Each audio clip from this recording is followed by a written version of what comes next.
Your weekend pottery class isn't just about making bowls. Your midnight coding sessions aren't just about debugging. Your obsession with vintage vinyl records isn't just about music. They're windows into your soul, revealing the deepest needs your everyday life isn't meeting. But here's what nobody tells you about hobbies.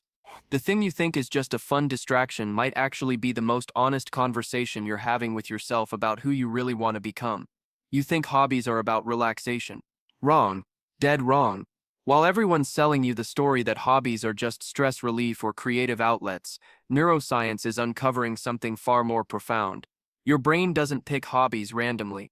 It's running a sophisticated fulfillment algorithm, desperately trying to fill the gaps that your career, relationships, and daily routine are leaving wide open.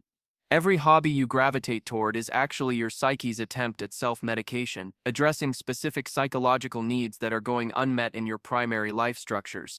Think of your brain as a nutritionist for your soul. Just like your body craves certain vitamins when it's deficient, your mind craves certain experiences when it's psychologically malnourished. Research from Harvard's psychology department shows that people who engage in hobbies that align with their unfulfilled psychological needs report significantly higher life satisfaction than those who don't. But here's the twist that changes everything. The hobbies that feel most compelling to you aren't random preferences. They're emergency signals from your subconscious screaming about what your life is missing. Let's start with the makers, the builders, the crafters. You know who you are. You're the ones with paint under your fingernails, wood shavings in your hair, or clay permanently embedded in your phone case. If you're drawn to creating physical objects with your hands, your brain is telling you something specific about what's missing from your daily existence. In a world where most of us push pixels around screens all day, creating something tangible becomes a form of existential rebellion. Your hands were designed to shape the world, not just tap glass surfaces. When you knit a scarf or build a bookshelf, you're not just making an object. You're proving to yourself that you still have the power to bring something new into existence. Studies from behavioral psychology labs consistently show that people in abstract, intangible jobs who engage in hands-on hobbies report feeling more grounded and purposeful. The act of creation literally rewires your brain's reward pathways, flooding your system with the satisfaction that comes from seeing direct results from your efforts. This is your mind's way of saying your regular work feels too removed from concrete outcomes. Every stitch, every brushstroke, every perfectly sanded edge is a small victory against the feeling that your daily efforts disappear into digital void. The more disconnected your job feels from tangible results, the more your brain will crave hobbies that let you touch, shape, and transform the physical world. But maybe your calling is different. Maybe you're the collector, the curator, the one who finds deep satisfaction in organizing, categorizing, and preserving. If you collect vintage cameras, rare books, comic books, or antique tools, your brain is revealing something fascinating about your relationship with time and meaning. Collection isn't about accumulation. It's about creating order in chaos and preserving significance in a world that feels increasingly disposable. When everything around you is designed to be consumed quickly and thrown away, collecting becomes an act of resistance against cultural amnesia. Your brain finds deep satisfaction in becoming the guardian of things that matter, the keeper of stories that might otherwise be lost. Neuroscientists have found that the act of collecting activates the same brain regions involved in narrative construction and identity formation. You're not just gathering objects, you're building a physical manifestation of your values, your aesthetic sensibilities, and your vision of what deserves to be remembered. This compulsion often emerges strongest in people whose daily lives feel fragmented or temporary. If your job feels meaningless or your living situation feels unstable, collecting becomes a way of creating permanent meaning in a sea of impermanence. Every piece you add to your collection is a vote for what you believe has lasting value. Hit that like button if you've ever felt more connected to your vintage guitar collection than your actual job. Now let's talk about the athletes, the runners, the gym warriors, the weekend hikers.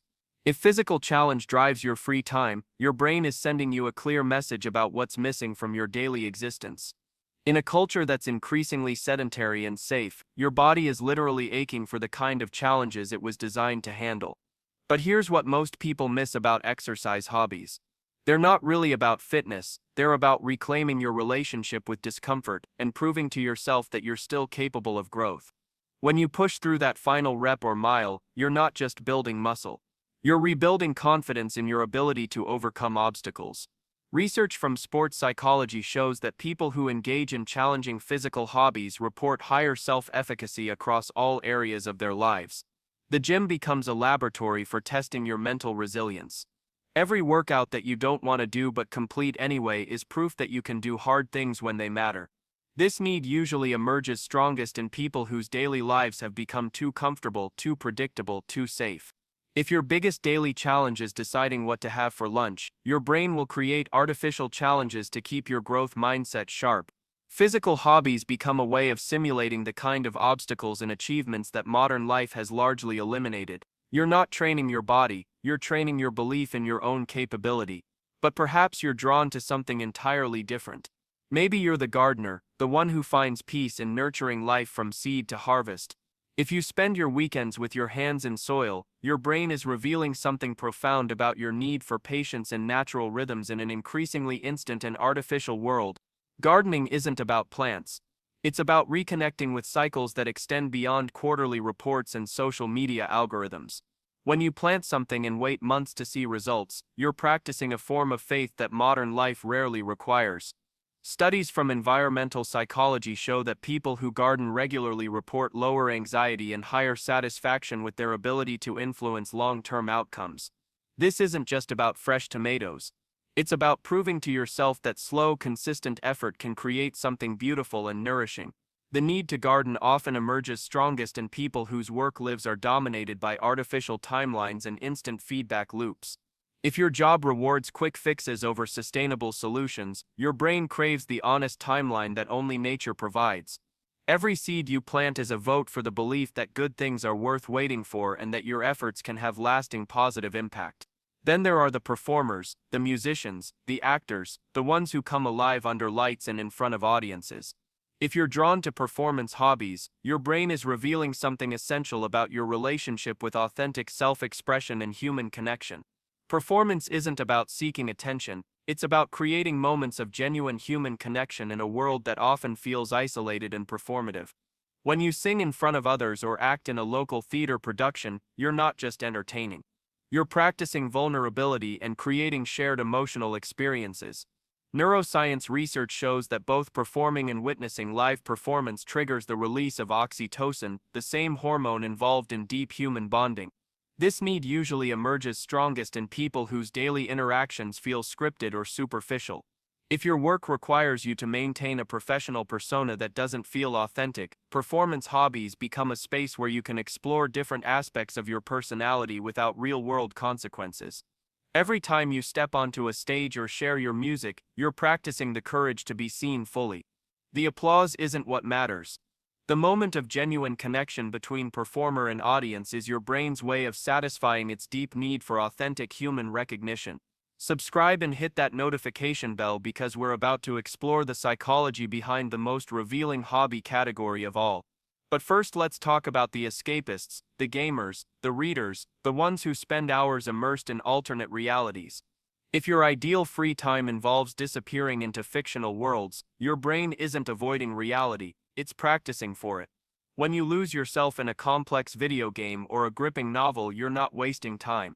You're exercising your imagination and problem-solving abilities in low-stakes environments. Research from cognitive science shows that people who regularly engage in narrative-based hobbies demonstrate higher empathy levels and better scenario planning abilities in real-life situations. This need often emerges strongest in people whose daily lives feel too predictable or whose work doesn't allow for creative problem-solving. Every quest you complete and every character arc you follow is your mind's way of exploring possibilities that your actual circumstances don't provide.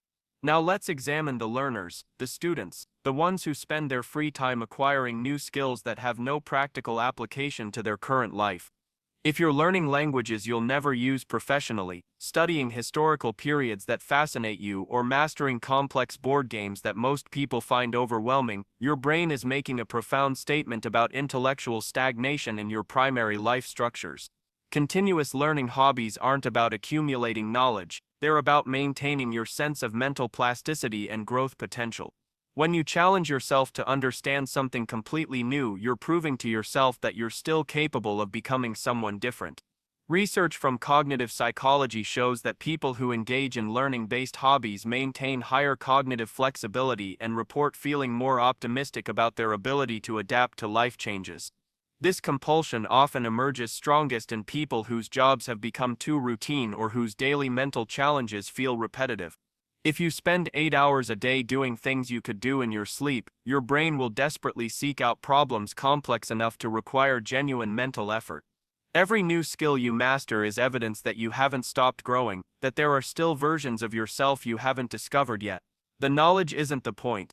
The transformation is. And finally, let's acknowledge the social hobbies, the team sports, the book clubs, the volunteer organizations, the hobby groups that bring people together around shared interests. If your ideal free time involves coordinating with others toward common goals, your brain is revealing something crucial about missing community and meaningful collaboration in your regular life. These hobbies aren't about the activity itself. They're about creating the kind of genuine teamwork and mutual support that many modern workplaces promise but rarely deliver.